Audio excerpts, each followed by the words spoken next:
తెలంగాణ రాజకీయాల్లో ఇప్పుడు స్థానిక సంస్థల ఎలక్షన్ హీట్ పుట్టిస్తుంది. ప్రధాన పార్టీలైన కాంగ్రెస్, బీఆర్ఎస్, బీజేపీలు బలమైన అభ్యర్థుల కోసం వేట ప్రారంభించాయి. సాధారణ ఎన్నికల తర్వాత జరుగుతున్న అతిపెద్ద ఎన్నికలు కావడంతో తమ సత్తా చాటేందుకు మూడు పార్టీలు ఉవ్విళ్లూరుతున్నాయి. స్థానిక సంస్థల ఫలితాలతో పార్టీల భవిష్యత్ ప్రణాళికలు ఉండనున్న నేపథ్యంలో లోకల్ ఫైట్ తెలంగాణలో బిగ్ ఫైట్గా మారబోతుంది. స్థానిక సంస్థల ఎన్నికలకు ఈ నెల 9న నోటిఫికేషన్ విడుదల చేయనుంది state election commission. ZPTC, MPTC ఎన్నికలను 2 విడతల్లో, సర్పంచ్ ఎన్నికలను 3 విడతల్లో నిర్వహించేందుకు రాష్ట్ర ఎన్నికల సంఘం కసరత్తులు చేస్తోంది.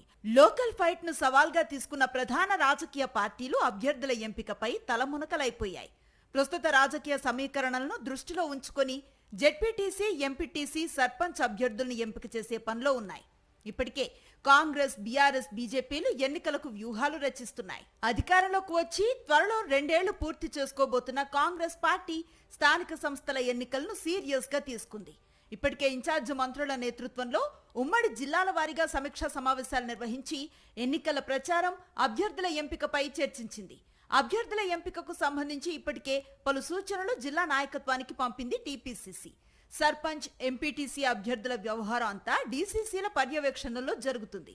ఇటు జెడ్పీటీసీ అభ్యర్థులకు సంబంధించి ప్రతి స్థానానికి 3 పేర్లను డీసీసీ పంపాలి. టీపీసీసీ ఆ 3 నుంచి ఒకరిని జెడ్పీటీసీ అభ్యర్థిగా ఖరారు చేస్తుంది. ఇటు పాత, కొత్త నేతల సమస్య ఉన్న నియోజకవర్గాల్లో స్థానిక సంస్థల వ్యవహారాన్ని ఏఐసీసీ కార్యదర్శులకు అప్పగించారు. ఏఐసీసీ కార్యదర్శులు ఆయా నియోజకవర్గాల్లో ఉన్న కొత్త, పాత నేతల మధ్య చర్చలు జరిపి అభ్యర్థులను ఖరారు చేస్తారు. ప్రధాన ప్రతిపక్షం బీఆర్ఎస్ స్థానిక సమరానికి సై అంటోంది. కాంగ్రెస్ ప్రభుత్వ వైఫల్యాలను ప్రజల్లోకి విస్తృతంగా తీసుకువెళ్లాలని కారు పార్టీ భావిస్తోంది.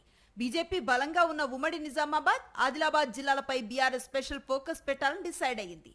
అసెంబ్లీ నియోజకవర్గాల వారీగా ఎమ్మెల్యేలకే సర్పంచ్, జెడ్పీటీసీ, ఎంపీటీసీ అభ్యర్థుల ఎంపిక బాధ్యతలను బీఆర్ఎస్ అగ్రనాయకత్వం అప్పగించినట్లుగా తెలుస్తోంది. ఇటు ఎమ్మెల్యేలు లేని చోట మాజీ ఎమ్మెల్యేలు, ఇన్ఛార్జీలకు అభ్యర్థుల ఎంపిక బాధ్యతల్ని ఇచ్చింది. ఇక నియోజకవర్గాల్లో అభ్యర్థుల ఎంపిక విషయంలో భిన్నమైన అభిప్రాయాలకు అవకాశం ఇవ్వకుండా అవసరమైన చోట కమిటీలు వేసి నిర్ణయాలు తీసుకోవాలని ఎమ్మెల్యేలకు బీఆర్ఎస్ సూచించింది. ఎన్నికల అనంతరం జెడ్పీ చైర్మన్ల ఎన్నికల వ్యవహారంపై బీఆర్ఎస్ అగ్రనాయకత్వం నిర్ణయం తీసుకుంటుందని తెలుస్తోంది. స్థానిక సంస్థల ఎన్నికల్లో సత్తా చాటాలని కమలం పార్టీ భావిస్తోంది. సమిష్టి నాయకత్వంతో అందరూ కలిసి పనిచేయాలని రాష్ట్ర నాయకత్వం ఆదేశించింది. స్థానిక సంస్థల ఎన్నికలకు జిల్లా అధ్యక్షుడు, ఇన్ఛార్జ్, అబ్జర్వర్లను కీలకంగా భావిస్తోంది బీజేపీ. గ్రామీణ ప్రాంతాల్లో కేంద్ర ప్రభుత్వం అమలు చేస్తున్న పథకాలను ప్రజలకు వివరించి తద్వారా లబ్ధి పొందాలని బీజేపీ భావిస్తోంది. ఎంపీలు, జిల్లా అధ్యక్షుల సమన్వయంతో అభ్యర్థులను ఫైనల్ చేస్తారు.